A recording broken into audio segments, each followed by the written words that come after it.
Jemaat Tuhan, Shalom, apa kabar? Kami sangat bersyukur menyapa Jemaat Tuhan lagi di pagi hari ini, di hari yang baru ini.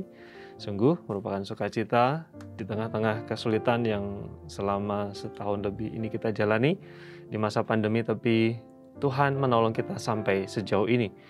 Kita tidak tahu sampai kapan situasi ini berakhir, tapi mari kita terus percaya bahwasanya Tuhan tidak pernah meninggalkan kita. Dan di tengah situasi yang tidak mudah ini, kadangkala kita sudah sepertinya tidak tahan untuk keluar dari situasi ini, tapi kita dari sisi yang lain kita tidak mampu, kita tidak punya daya dan kuasa untuk lepas dari situasi ini.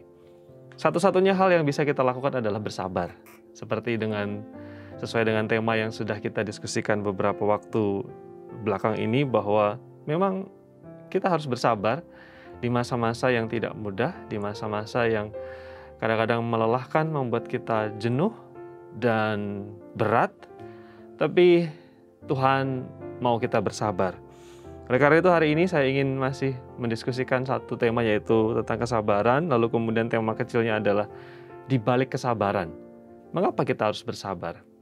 Izinkan saya membaca 2 Korintus pasal 12 ayat yang ke-9. Ini adalah kesaksian dari Rasul Paulus yang disampaikan tentang pengalaman hidupnya.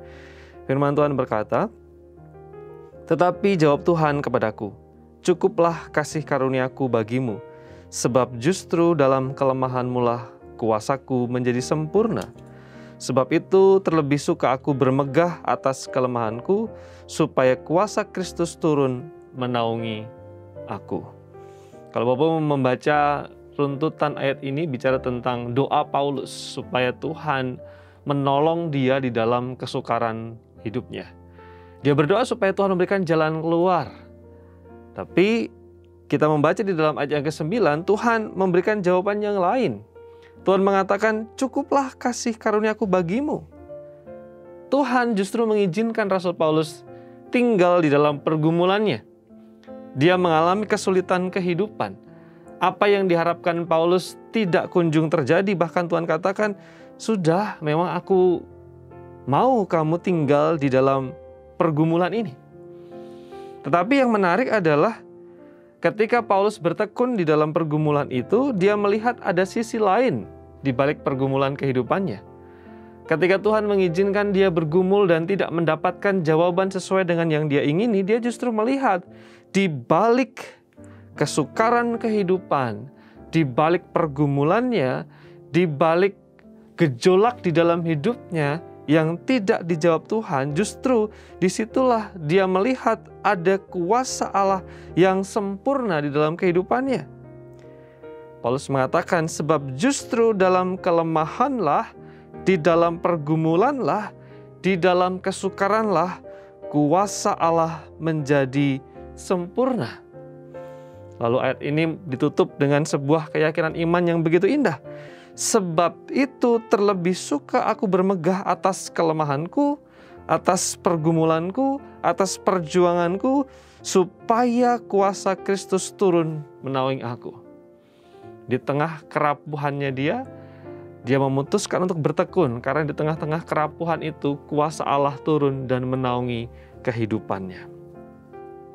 Di balik kesabaran, kenapa kita harus bersabar di dalam pergumulan?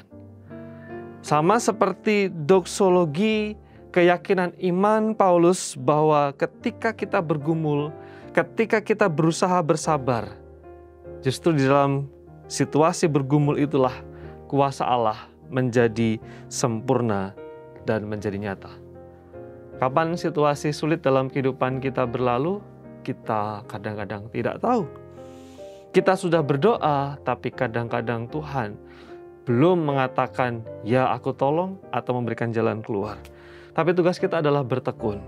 Karena di dalam ketekunan, di dalam pergumulan kita, naungan kuasa Allah yang sempurna itu menjadi nyata.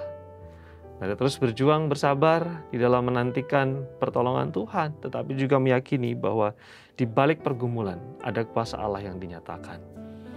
Kita berdoa.